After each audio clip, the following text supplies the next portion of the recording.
Hello guys, peace be upon you. My name is Saifuddin, and today we're gonna be talking about the Palestinian issue or the Palestinian-Israeli conflict.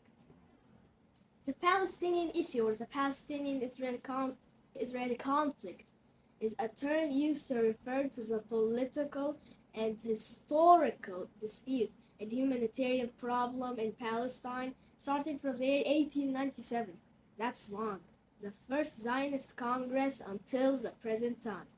It is considered an essential part of the Arab-Israeli conflict as the resulting crisis and wars in the Middle East region. That's big. This conflict is fundamentally linked to the emergence of Zionism, Jewish immigration to Palestine, settlement, settlement there, and the role of the great powers. The events of the region, the Palestinian issue, also revolved around the issue of Palestinian refugees, the legitimacy of the State of Israel, and its occupation of Palestine ran in several stages. The resulting massacres against the Palestinians and resistance, operations against the Hebrew state, and, and the issues of many United Nations resolutions, some of which were historical, such as Resolution number 194, Resolution number 242. This conflict is considered by many analysts and politicians to be the central issue in the Arab-Israeli conflict and the cause of the crisis and tension in this region. Although the conflict occurs within a relatively small geographical area. It receives great political and media attention due to the involvement of many international parties in it, and the major powers of the world are often involved in it due to its concentration in a sensitive region of the world and its connection to problematic issues that constitute the peak of crisis in the contemporary world, such as the conflict between East and West. East and West. The relationship between the religions of Judaism, Christianity, and Islam, Arab relations with the West, and the importance of Arab oil to Western countries, the importance and sensitivity of the Jewish issue in Western civilization, especially after World War II, and the Jewish Holocaust, issues of anti Semitism, and the pressure forces of Jewish lobbies in the Western world. On the Arab level, many Arab thinkers, theorists, and even politicians consider the issue of Palestinian-Israeli conflict to be the central issue and crisis in the region. And some thinkers often link it to the issues of the Arab Renaissance, the issues of totalitarian regimes, and the weakness of democracy in the Arab world. Some believe that the ambitions of the Western Jews in the modern era in the Palestinian territories began in 1561 AD, when the Portuguese Jew Joseph Nazi, who was considered the richest man in the world at the time, tried to build a colony for Western Jews in which they would flee the persecution they were subjected to in the West.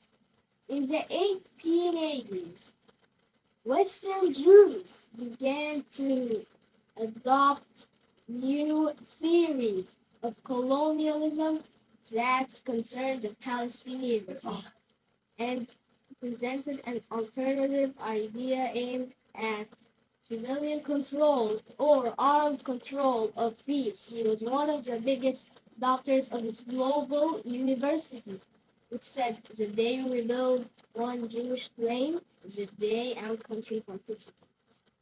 In the mid-1800s or 1880s, the Zionist movement in Europe formed the Lovers of Zion group.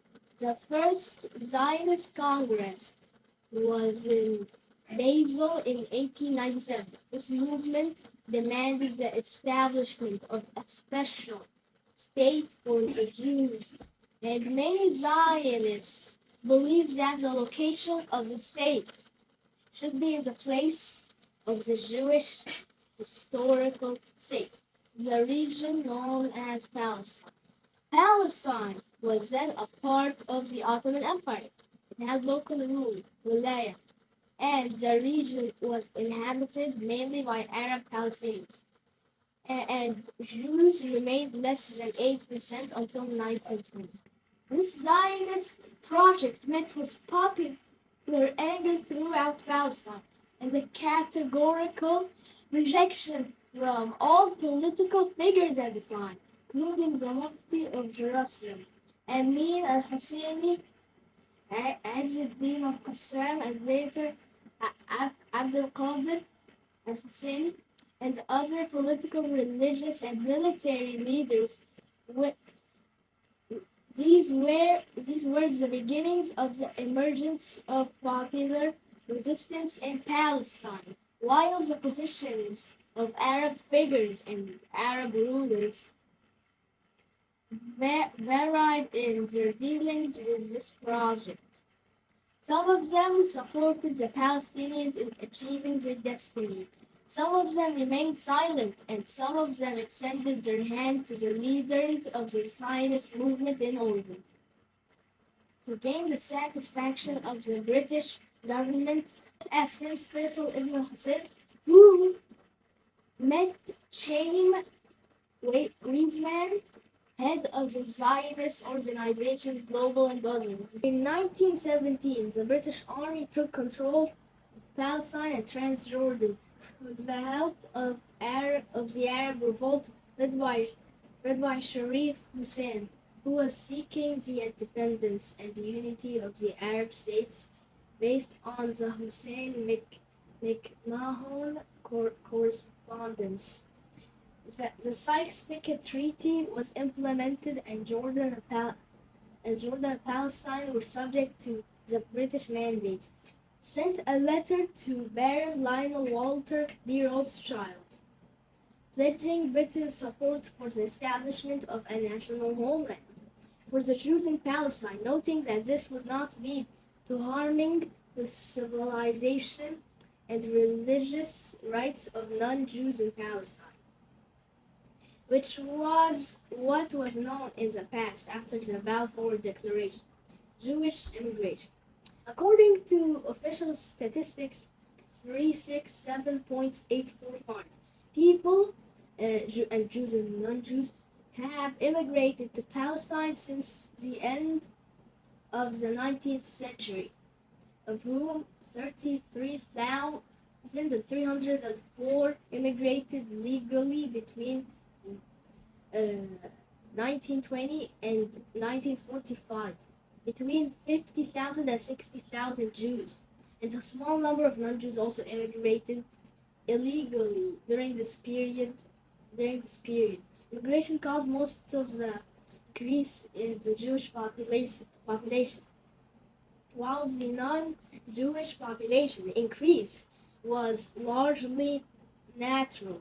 There is no reliable data regarding immigration to Palestine from Arab countries.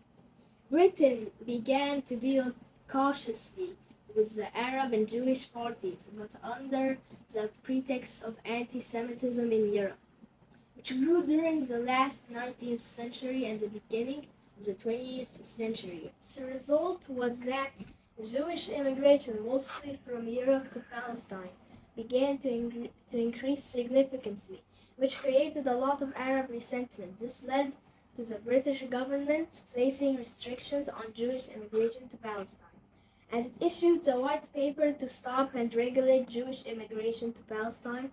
These quotes are controversial.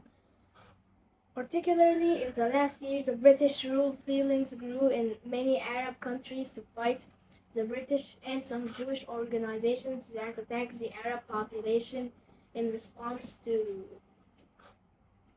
attacks on Jewish groups. From a military perspective, the Jews relied on the Haganah organization, which was a semi-secret militia that cooperated with the British authorities during World War II, and then fought the British and Arabs on the eve of the abolition of the mandate. During that period, more extremist Jewish organizations were also active, such as Irgun and the Stern Group,